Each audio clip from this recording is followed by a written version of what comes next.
I'm so pleased to have you. Welcome to Beat Poverty in America. Thank you, Dawn. I'm so happy to be here with you. And I'm so happy that you're going to be a partner with me to help people with the legal part. If I could jump up and down right now and it would be deemed appropriate, I would.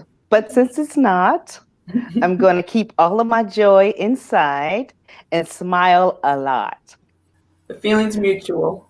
Kamela Love Mm-hmm. met with me because my angst was building my practice and making sure that my home life, my children, and my business was protected. Mm-hmm.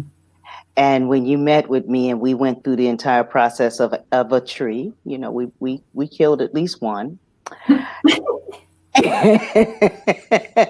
We killed only one though. Only one. I do all electronic Well, documents see, until now the we're final. moving forward, but this was 5 years ago. So no, actually, it was more like 7.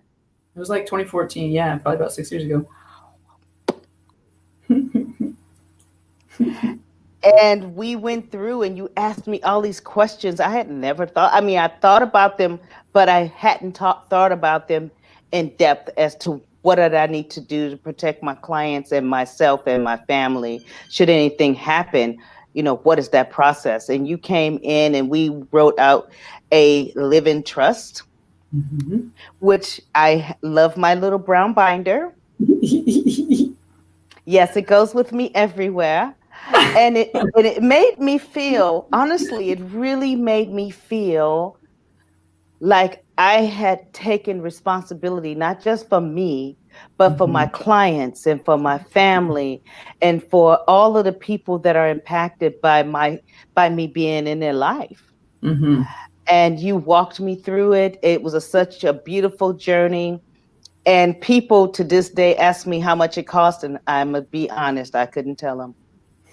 I don't remember because it wasn't important. What was important was the outcome and how it made me feel and how it still makes me feel.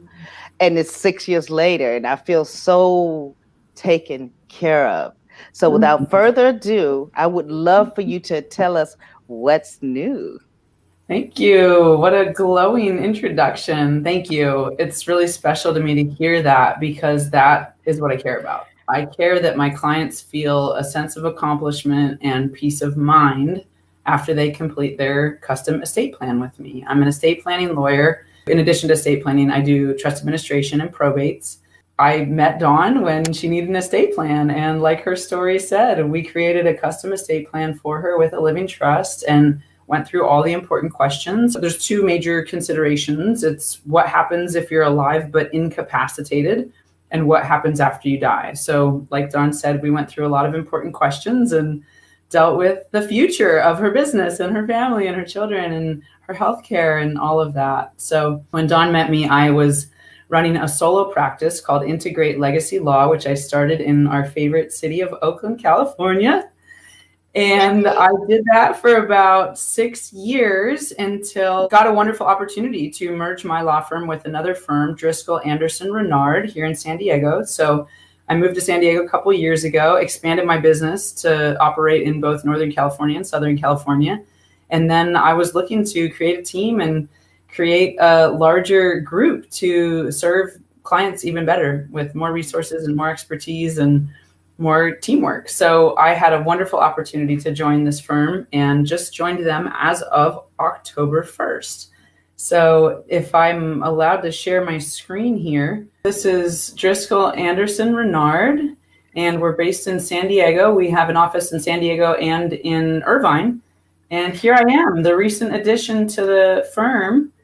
We're a small and wonderful team of attorneys. I'm just the 4th or 5th attorney in San Diego, and then there's another 4 or 5 up in Irvine. So if you're interested in doing work with me, this is where you can find me. I work in the Carlsbad office, and this is actually the managing partner on my team. His name's John Reynard, and he's fantastic. He's a surfer and a family guy, has 2 young kids, a 1-year-old and a 4-year-old, and I'm just so impressed with the lawyers I work with. Everybody is very intelligent and very personable and really serves their clients in the same caliber that I was serving clients in my solo practice. So I can say that I am really happy in a new home. And, you know, all the financial advisors that I've been meeting with the last few weeks are thrilled that I'm with Driscoll, Anderson, Reynard, because they already have really good relationships with the attorneys at my firm and say that I'm with a really good team. So it's been positively reinforced over and over again, including a meeting I had today with a few financial advisors. So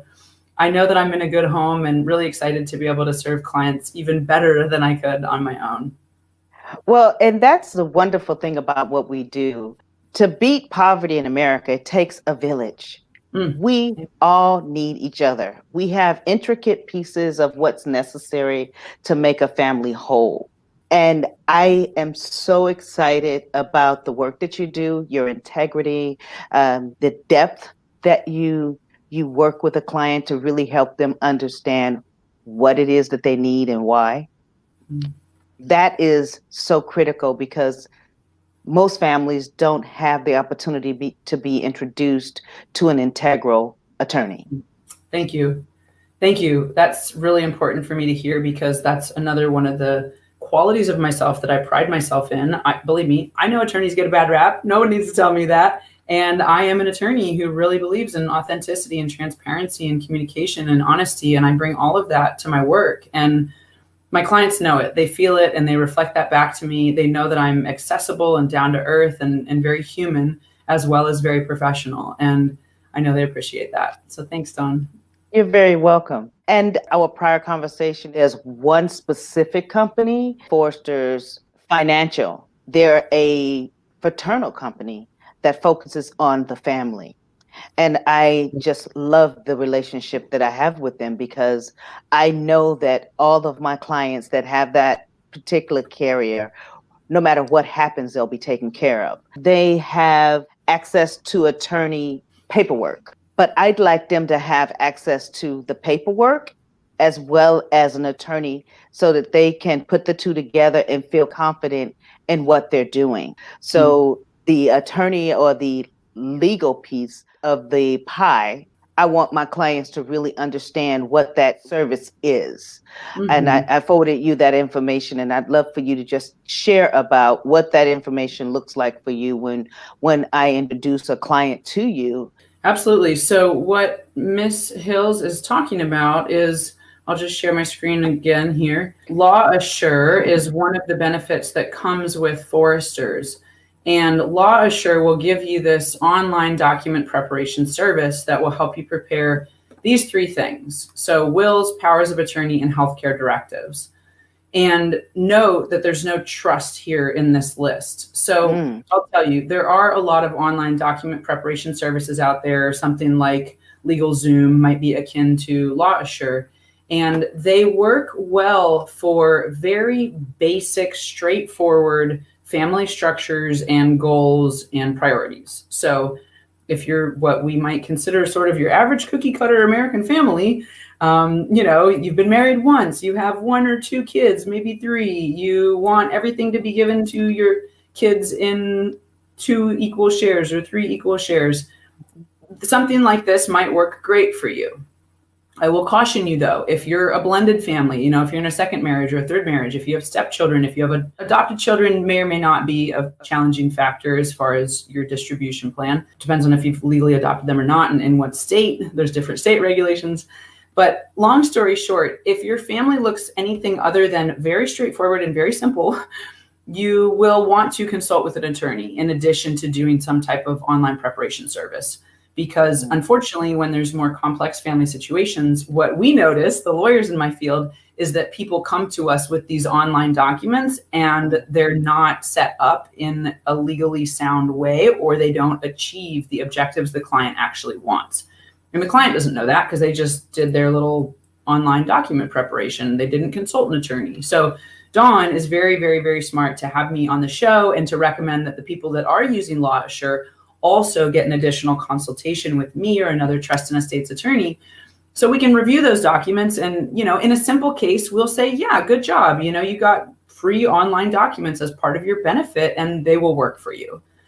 But in any case other than a simple case, we'll say, hold on, did you mean for it to be this way? Because this is what it says. And then you might go, oh my gosh, no, that's not what I want at all. So I'm glad I'm meeting with you. That's such a wonderful nugget, because oftentimes I know when I go online and I get forms, I think I'm super smart and I think I have it all and I'm good. And I just like, okay, let's rock and roll. Yeah. And then I find out, oops, I am smart, and I'm cute, but I'm not as smart as I am cute. And that is not beneficial when it comes to legal documents. Yeah. And I'm sure you see this all the time. And I would like for us to give a step-by-step, like 1, 2, 3, once, specifically my Foresters clients, because I have over 500 clients. When we're talking specifics, it could be someone that just has little children. It could be someone that has a mixed family. It could be someone that has a single mom or a single dad. Yep. What would our first 3 things be? So we're going to go through a very basic estate plan briefly here. And this is what I would sit down with a client, a new client, if they're in front of me, literally on a Zoom meeting. This is what I'm doing now with all my new clients. So I would share my screen with you and we would start with this. This is a layout of the basics of an estate plan. And this is literally what we would start with. So I always tell folks that, let me just say, what you would be doing online with Foresters is basically here. It wouldn't be a pour over will, because a pour over will accompanies a living trust. It would just be a regular last will and testament, but we'll get into that in a second. So a will, power of attorney, and healthcare directive. Those are the 3 most basic documents. And this fits for people. I'm going to explain a legal reason and structure for when and why you want a trust in California. Note that this is only California. State laws differ, and so probate codes and probate limits are different in every state. So I'm really just speaking about California. But you'll notice here that when your gross estate in California exceeds $166,250, and mind you, that's non-retirement assets. So this is important to distinguish, and I always educate all my clients on this in our first meeting. Your IRAs, your 401ks, your pensions, your life insurance policies, all of those I'm considering retirement assets, and they all have beneficiary designations attached to them. And anybody who has one of those policies knows that, because when you get a policy, your employer or your financial advisor asks you who should be the beneficiary on this policy. So you always put someone's name as a beneficiary, and you could potentially have multiple names. You could say my 3 children, they each get a third as beneficiaries on the retirement policy. Or you could say my spouse as the primary beneficiary and my 2 children as the 50% contingent beneficiaries. Contingent just means secondary or backup. So all those retirement policies have beneficiary designations, and that is how they're passed down after you die. They don't get passed through a trust or the probate code. They get passed through the beneficiary designation written on that policy. So I always help people understand, put those aside for a minute. You may have several $100,000. Some people have over $1 million in a retirement policy, right? Over 2 million. I just saw a retirement policy with $2 million the other day. So, people could have even the bulk of their assets in a retirement policy. As long as you have the beneficiary designation written to the right people, how you want it to go, then that asset's taken care of. So when we talk about, do you need a trust in California, we're talking about, do you have assets over this limit? 106. It's a weird number. It used to be 150,000, but it was just adjusted for inflation in January of this year, almost a year ago. So it just got adjusted up to $166,250. So the question is, does your gross estate in California exceed $166,250 of non-retirement assets? So we're talking real estate, business interests, liquid investments. Could be stocks and bonds, but not in retirement accounts. They have to be in money market accounts or investment accounts, or, you're doing your own E-Trade account online, that kind of thing. So, What about life insurance? That's part of that first category, the beneficiary designated assets. So a lot of people will, have a huge life insurance policy, maybe not much else. Maybe they really invested in a expensive life insurance policy with a large death benefit. Well, that falls into the same category as IRAs and 401ks. As long as your beneficiary designation is written as the person or people you want it to be in the right percentages you want it to be, you're good to go. Now, that's sort of the more advanced possibility is you could have your trust as a beneficiary of a retirement policy, but we're not going to go there now. We'll just earmark that. Okay. So, you know, if someone comes to me and they have less than 150 grand outside their retirement accounts, I'm not going to write up a trust for them. That would be literally overselling them. They don't need it. I charge more if there's a trust. You know, it's basically twice as much with a trust than without a trust as far as an estate plan at an attorney's office. So I'm not going to oversell someone and sell them a trust if they don't need it.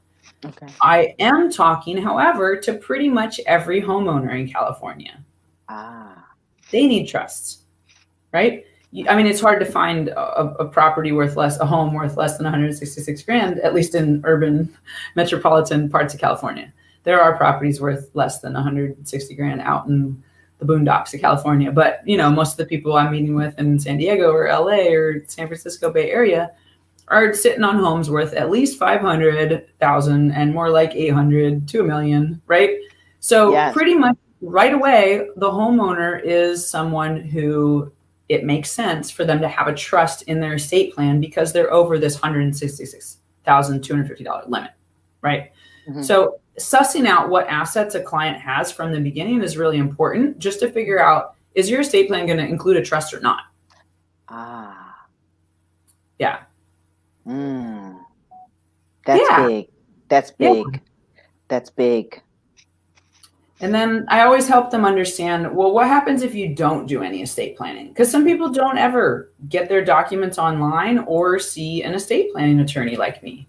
So the answer is the state laws of California, which is in this instance within the probate code. So there's a probate code, and the probate code has a plan for you. If you don't plan for yourself, the probate code has a plan for you. And it's not a good plan, is it? Well, you know, like I said before, online document creation can work for simple families and simple plans. The probate code distribution plan might not be the worst thing in the world for some people, but for some people, it could be a really, really bad thing. So the probate code says basically everything to your closest living relatives in equal shares. And there's a whole chart that goes into bloodline degrees to say who's closest and who's further away as far as relatives, which is your heirs at law. You've probably heard that phrase before. Yes. So, you know, if you die and you didn't do any of your estate plan and you're married and you don't have kids, everything goes to your spouse, right? Not the worst thing in the world if that's what people want. But let's say it's one of these alternative marriages where they don't want everything to go to their spouse. Then it could be an issue if they die without doing their own estate plan. Or, you know, probate code says everything including my children if I have children. And that may or may not work well. Some families have estranged children. I hate to say it, but we've got that, right? So what if you die and the state of California says everything equally to your kids, and that would be just the worst thing in the world for you because you really don't want assets to go to one of your kids? Well, then you would not be happy with the probate code distribution plan.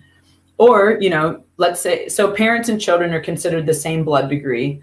And then after that, the next blood degree would be, let's say, siblings. So let's say you don't have any parents or children when you die, but you have two siblings.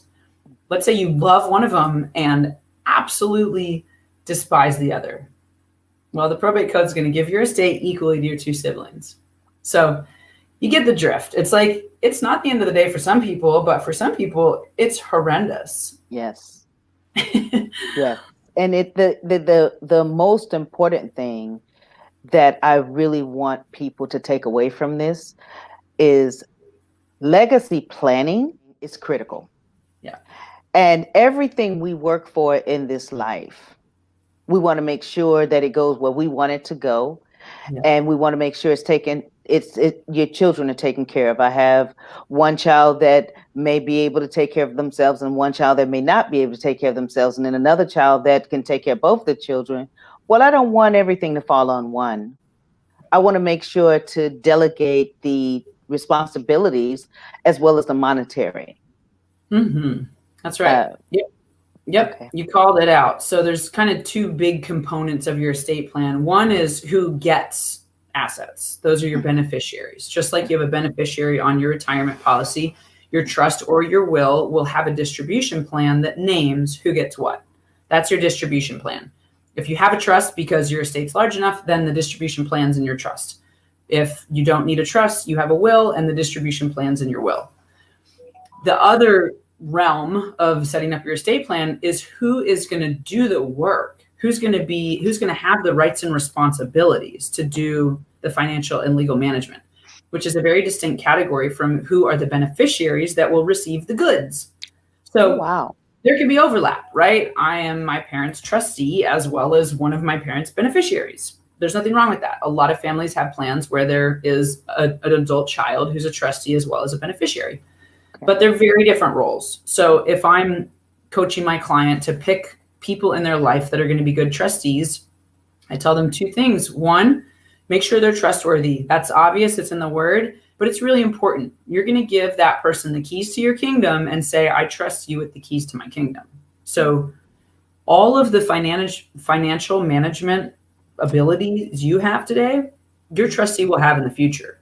They can buy things, trade things, open, lines of credit. They can pull out loans. They can sell assets at fair market value. They can trade assets. They can do everything you can do pretty much when it comes to management and control.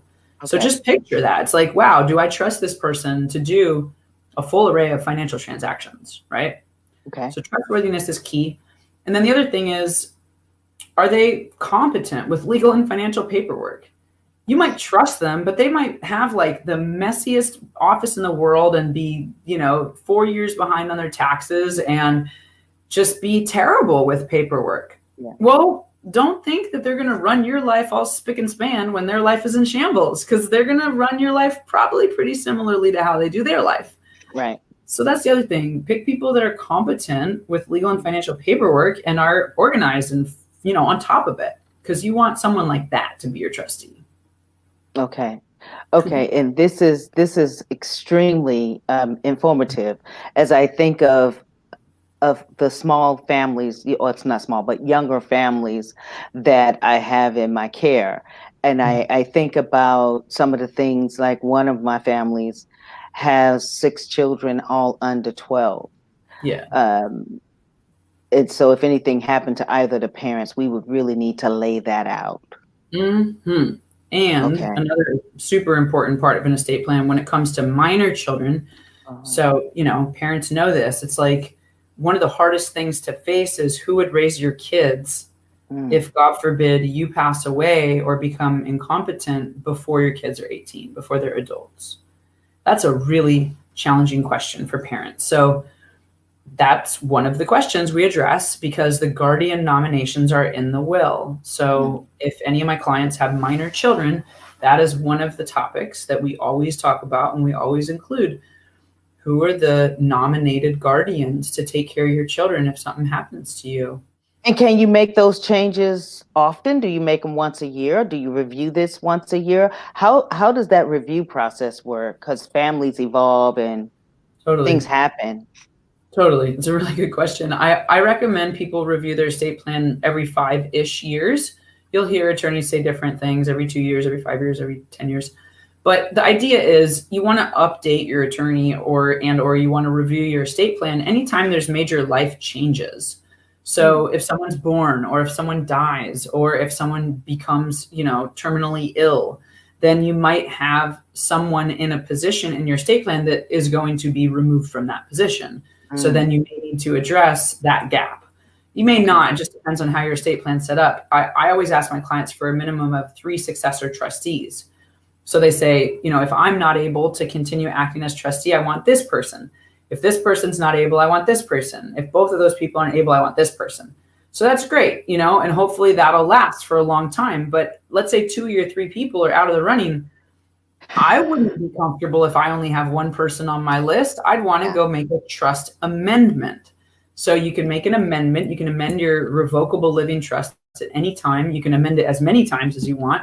And then you can just put in a new list of successor trustees, or you can change your distribution language. You know, sometimes people's estate expands way more quickly than they anticipate, or sometimes it gets a lot smaller.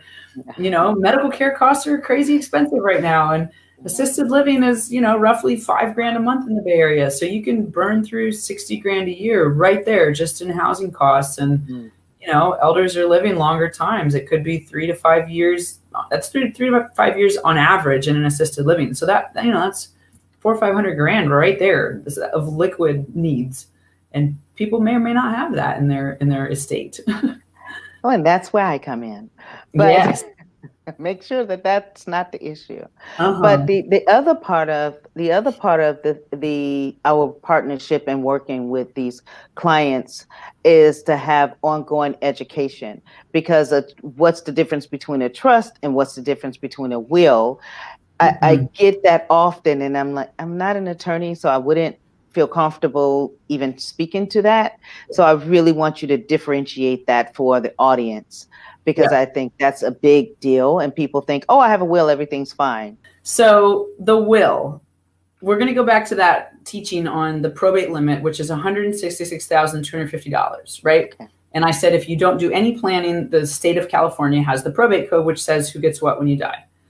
So that limit, the 166,000, that bar, if you will, really matters. So let's say you have a will only, and meaning you don't have a trust. You have a will, and you die with more than 166 grand in non-retirement assets. Your will is submitted to probate court. It's an entrance ticket to probate court. That's the way it was designed. That is literally the way the system was designed. So let's say you die with a home in California that's worth more than 166 grand, and you only have a will. And often families don't know this. They have a big life insurance policy and a home and a will. Okay. Well, the life insurance policy goes to your kids outside of probate. Fine, done. Whoever the beneficiary is, it's all good. But now you've got this $800,000 home in Oakland, and you have a will that says everything equally to my 2 kids or everything equally to my 3 kids. You have just put your kids through probate court after you die. Really? Totally. Wow. So if you have more than 166 grand and a will only, no trust, that equals probate court every time. So probate court, okay, it's not the devil. It's a court process. You know, it sounds like it. I know. It was designed to handle, you know, estates that only have wills that have more than the probate limit, 166 grand, you know? So probate, the downsides, it's right now in most counties in the Bay Area, it's a year to a year and a half long process for an uncontested, fast, smooth probate. Actually, that was pre-COVID data. Things are a little longer and a little slower now, right? But pre-COVID, a year to a year and a half for an uncontested probate process. So your kids will literally have to hire a lawyer and start this court process called probate. And there will be a lot of fees involved in that process. And your kids will be tied up with a lawyer and with the courts for a year to a year and a half just to change the assets from the name of a deceased person, the person who had that will, and the name of the living people that are named in the will. So the advantage of the will is, let's say I want everything to go to my stepchild and I have not adopted that stepchild. Then the will can be really useful because the will says I want everything to go to my stepchild. My stepchild will get it. That wouldn't happen under the probate code if I haven't adopted that kid, right? So the probate code forces it to your next of kin, which may or may not work for people. But the advantage of the will is you get to pick your beneficiaries. So in the will, I could say, you know, I want 10% to go to the ACLU, and I want 5% to go to my sister, and I want the remaining 85% to go to my nephew. Then my will make that happen, but it'll happen through probate court, year and a half long process, lots of fees. There's multiple fees that go out to multiple professionals that are required. Court filing fees. There's an appraiser that you have to hire and they get paid through the court. There's the attorney of the person handling the probate and the family member who's the attorney's client. Believe it or not, the attorney and the attorney's client get the same percentage fee of the estate typically. And that is usually, you know, let's just say on average, there's $30,000 to $50,000 going out in fees on an estate that has one home in the Bay Area and maybe a couple bank accounts.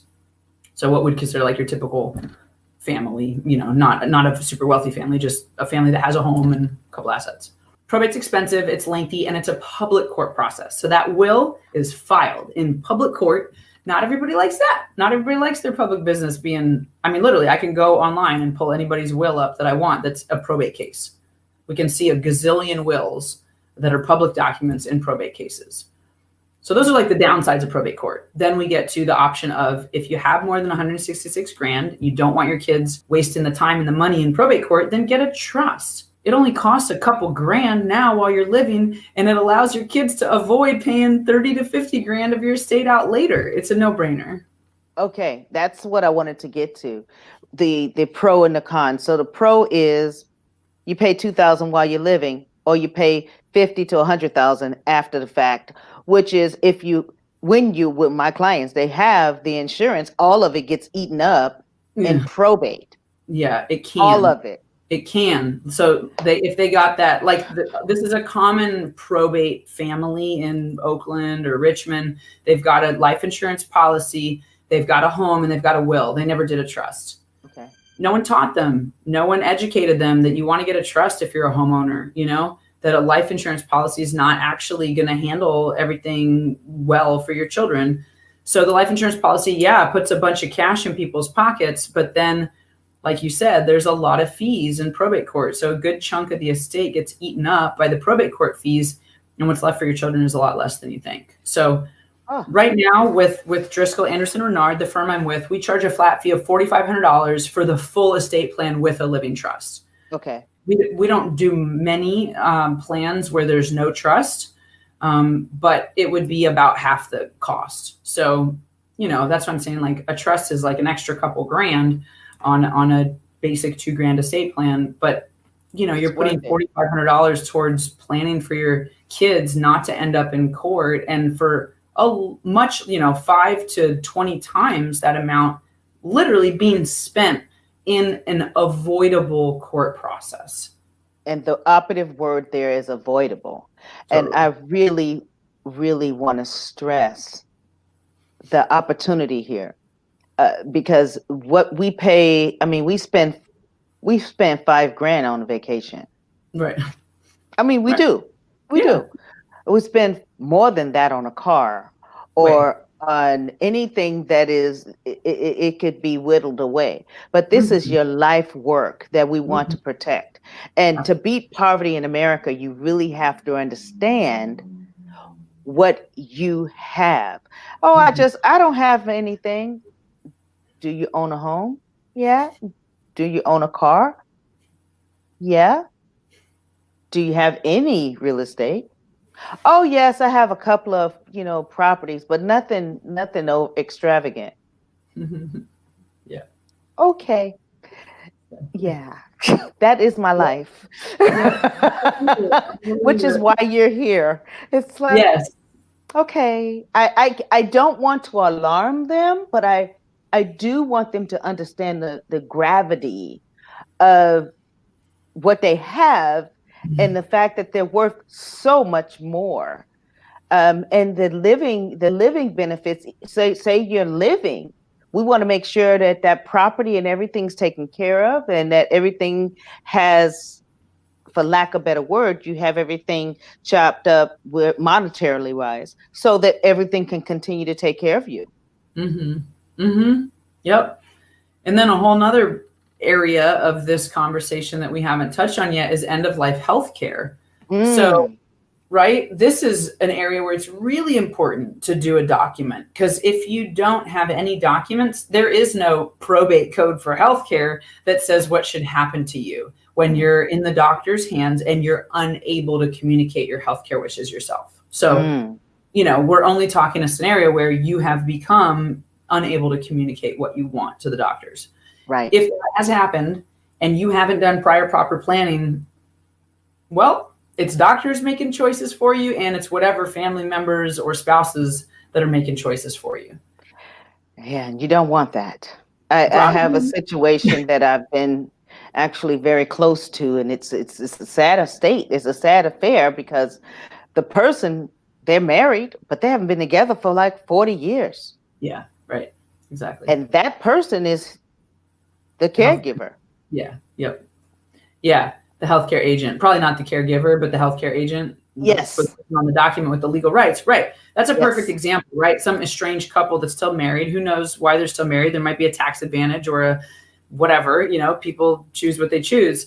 But this happens all the time. These sort of like stale marriages where then you've got essentially your former partner who is the person in charge of making your healthcare decisions. Yes. That can be all kinds of backwards for people. So yes, the healthcare it's been going on for, oh my gosh, it's been going on for like 3, 4, 5 years now. Not 5, maybe 3 or 4.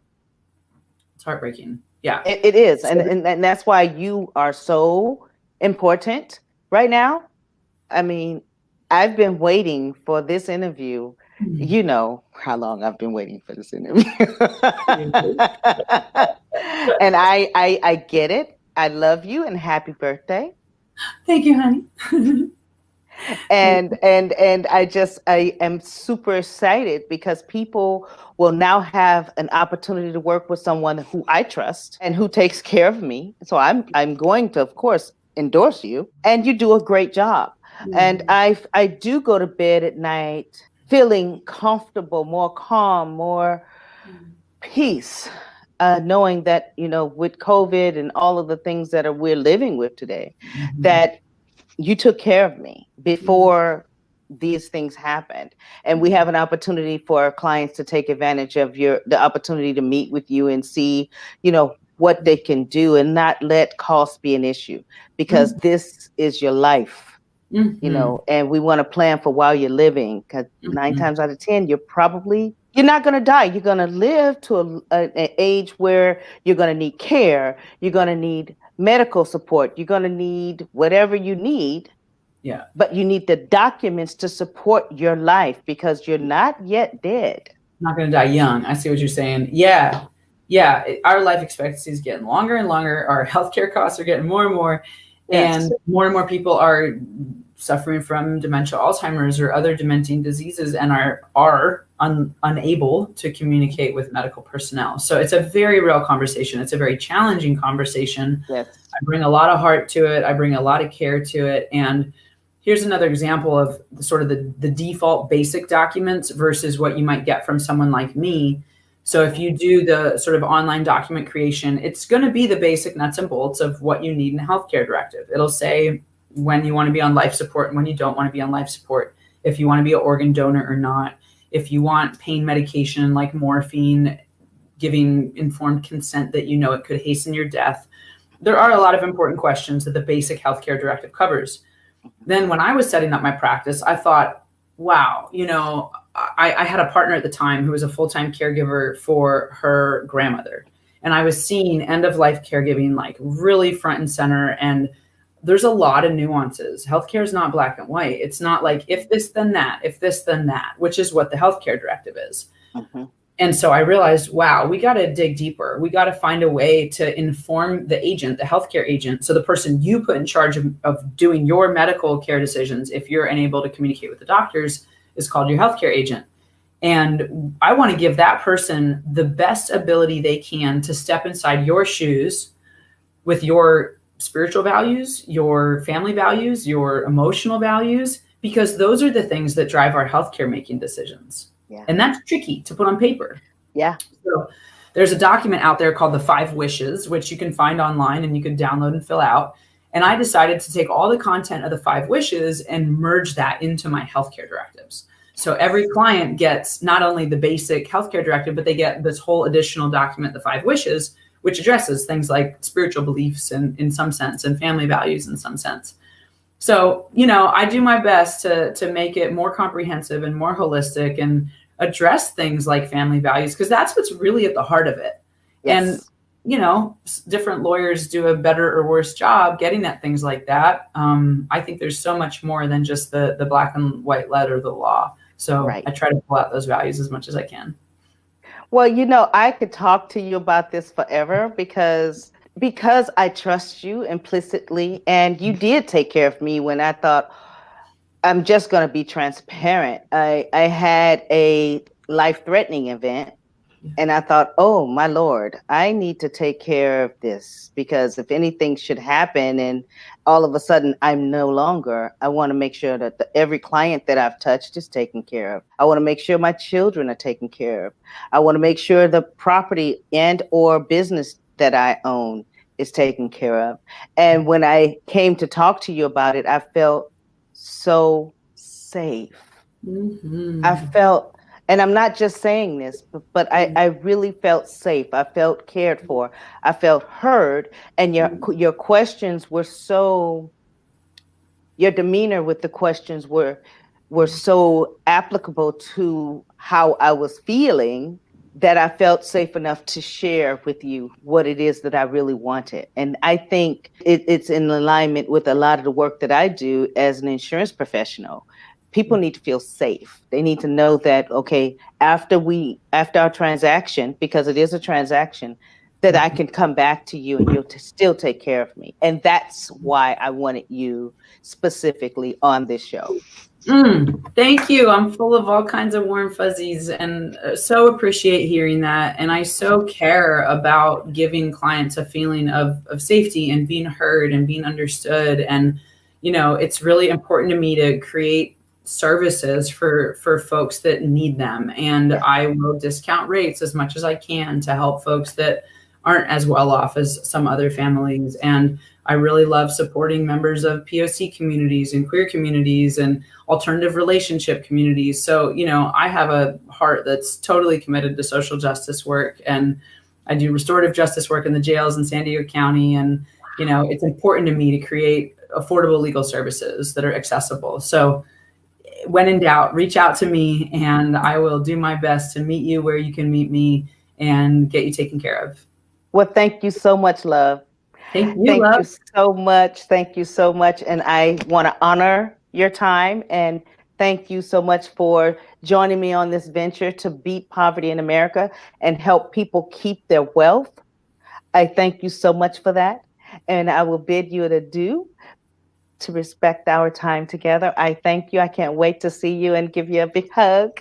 Thank you, Dawnn. Thanks for doing this show. It's so important to get good information to people who need it. I love the whole idea behind Beat Poverty in America, and I'm with you as your partner.